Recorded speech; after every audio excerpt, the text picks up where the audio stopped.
नमस्कार, मैं हूं अंशुमान। क्रिप्टो काउंटर पर आपका स्वागत है।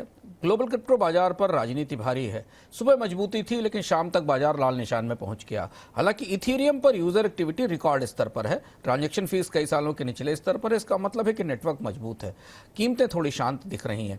वहीं दूसरी तरफ इंस्टीट्यूशनल निवेशक क्रिप्टो फंड और स्टेकिंग में पैसा डालते जा रहे हैं, यानी लंबी अवधि का भरोसा कायम है। रेगुलेशन के मामले में दक्षिण कोरिया आज सुर्खियों में रहा है, जहां पर अवैध मनी लॉन्ड्रिंग पर कार्रवाई भी हुई है और कानूनों को उदार भी किया गया है। लेकिन सबसे पहले देखते हैं बाजार का हाल, जिससे सीधे अमेरिका और यूरोप के बीच ग्रीनलैंड को लेकर बन रहे टकराव ने प्रभावित किया है। बिटकॉइन शाम को $92,000 से नीचे खिसक गया। पिछले 24 घंटों में 2% की गिरावट है। यूरोप और अमेरिका के बीच तनाव का सीधा असर दिख रहा है। ऊपर की तरफ $94 से $95,000 का रेजिस्टेंस है और नीचे $91,000 के आसपास सपोर्ट बन रहा है।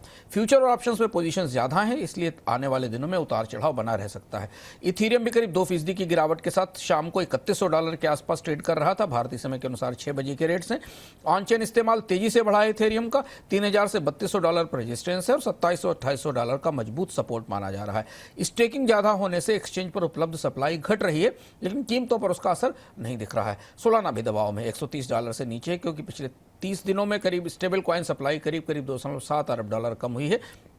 इससे डिफाई की लिक्विडिटी पर असर पड़ा है।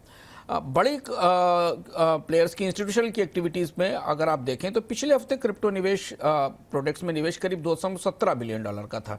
इसमें बिटकॉइन को $1.55 बिलियन और इथेरियम को $496 मिलियन मिले। यानी जो संकेत थे बाजार के वो ये कि बड़े निवेशक गिरावट में भी खरीदारी कर रहे हैं। इथेरियम में स्टेकिंग अब इंस्टीट्यूशंस का सबसे बड़ा रास्ता बन गया है। बिटमाइन ने करीब 1.77 मिलियन इथेरियम स्टेक कर दिए हैं, जिससे बाजार में बिकने वाली सप्लाई और भी कम हो रही है। स्टेकिंग का मतलब है कि अपने टोकन नेटवर्क पर लॉक किए जाते हैं, जिससे कि बाजार में सप्लाई सीमित होती है। स्टेकिंग क्या है, इसे हम बुलेटिन के अंत में फिर से समझेंगे। रेगुलेशन के मामले में दक्षिण कोरिया ने $100 मिलियन से ज्यादा के क्रिप्टो मनी लॉन्ड्रिंग नेटवर्क को तोड़ा है, जहां पैसे को मेडिकल और एजुकेशन पेमेंट के रूप में छिपाया गया था। इधर कोरिया ने अपनी कंपनियों और संस्थानों को अपनी पूंजी का 5% तक क्रिप्टो में निवेश करने की इजाजत भी दी है। यानी एक तरफ सख्ती भी है और दूसरा सिस्टम को उदार भी किया जा रहा है। बाइबिट ने एक नया कैंपेन शुरू किया है ताकि क्रिप्टो रोज के इस्तेमाल में आ सके। इसमें फिएट करेंसी से क्रिप्टो को बदलने के लिए प्रोत्साहन दिए जा रहे हैं। फिएट से क्रिप्टो ऑन रैंप अब सबसे बड़ा मुकाबले का मैदान है। इथेरियम पर खासतौर से डिफाई स्टेबल कॉइन में इथेरियम पर रोजाना के ट्रांजैक्शन अब 29 लाख के आसपास पहुंच गए हैं। औसत फीस 15 सेंट के आसपास है। ये डेवलपर यूजर्स के लिए काफ़ी पॉजिटिव है। सोलाना में स्टेबल कॉइन की कमी आने वाले दिनों में डिफाई की एक्टिविटी को सीमित कर सकती है, जब तक कि नया भरोसा और नई पूंजी वापस ना आ पाए। रिटेल निवेशक असमंजस में है। एक तरफ उन्हें बड़े इनफ्लो दिख रहे हैं, वहीं दूसरी तरफ एक ही दिन में $378 मिलियन का आउटफ्लो भी देखने को मिला है। अंतर्राष्ट्रीय घटनाक्रम क्रिप्टो बाजार के लिए काफ़ी संवेदनशील है। बाजार में खबर आते ही पैसा बाहर निकलने लगता है। इधर एक्सचेंज नए यूजर्स को लुभाने में लगे हैं। बाइबिट जैसी कंपनियां छोटे डिपॉजिटर्स को रिवार्ड कर रही हैं ताकि वे क्रिप्टो से जुड़ सकें।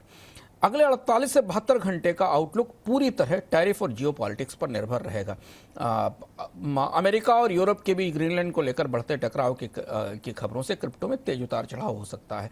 इथेरियम के लिए चुनौती यह है कि उच्च एक्टिविटी और कम सप्लाई के कारण जो तेज मूवमेंट है वो आने वाले दिनों में दिखाई देगा। आज क्रिप्टो बाजार की सबसे बड़ी खबर स्टेकिंग से निकल कर आई। क्रिप्टो में स्टेकिंग ऐसी प्रक्रिया है जिसमें यूजर्स अपने क्रिप्टो की होल्डिंग्स को, जैसे इथेरियम, कार्डानो और सोलाना को, जो कि पीओएस आधारित कॉइन्स हैं, इन्हें नेटवर्क में लॉक कर देते हैं। यह किस्म का प्रूफ ऑफ स्टेक है और कंसेंसस मैकेनिज्म का हिस्सा है, जहां माइनिंग के बजाय स्टेकिंग से ब्लॉकचेन को सुरक्षित किया जाता है। बिटमाइन जैसी बड़ी कंपनियां इथेरियम स्टेक करके एक तरह से इथेरियम इंफ्रास्ट्रक्चर का हिस्सा बनती जा रही हैं। इससे सेंट्रलाइजेशन और सप्लाई दोनों तरीके के मुद्दे खड़े होते हैं। स्टेकिंग काम कैसे करता है? यूजर अपनी क्रिप्टो को एक वॉलेट में या प्लेटफॉर्म में, ब्लॉकचेन में स्टेक कर देते हैं। स्टेक की गई राशि जितनी ज़्यादा है उतनी ही ज़्यादा संभावना होती है कि यूजर को नए ब्लॉक्स को वैलिडेट करने का मौका मिलेगा और वो रिवार्ड कमाएगा। रिवार्ड में आमतौर पर नए कॉइन्स या फीस मिलती है, जो सालाना 5 से 20% तक हो सकती है। स्टेकिंग का पीरियड खत्म होने के बाद यूजर अपनी मूल राशि निकाल सकते हैं। स्टेकिंग का फायदा यह है कि पैसिव इनकम देता है और नेटवर्क को डिसेंट्रलाइज रखता है, लेकिन इसमें प्राइस वॉलेटिलिटी, गलत बिहेवियर पर पेनल्टी जिसको स्लैशिंग कहा जाता है, या लिक्विडिटी का नुकसान शामिल है। स्टेकिंग बाजार में सप्लाई कम कर देती है, क्योंकि टोटल जारी किए गए सप्लाई कॉइन्स की संख्या तो नहीं घटती, लेकिन जो सर्कुलेटिंग सप्लाई है, जो बाजार में ट्रेडेबल कॉइन्स हैं, ट्रेडेबल स्टॉक है, उसमें कमी होती है। और जब यूजर्स स्टेक करते हैं तो उनकी जो क्रिप्टो है वो एक लंबे समय के लिए लॉक हो होती है और इस समय इसे ट्रांसफर या सेल नहीं किया जा सकता है। इथेरियम में अब इथेरियम 2 में स्टेकिंग से लाखों इथेरियम लॉक हो गए हैं, जिससे बाजार में उपलब्ध इथेरियम कम हुआ है और प्राइस को सपोर्ट मिला है। हालांकि इथेरियम में भी स्टेकिंग का असर हमें कीमतों पर आज नहीं दिखाई दिया। क्रिप्टो काउंटर में आज इतना ही, कल फिर लौटेंगे नए अपडेट्स के साथ।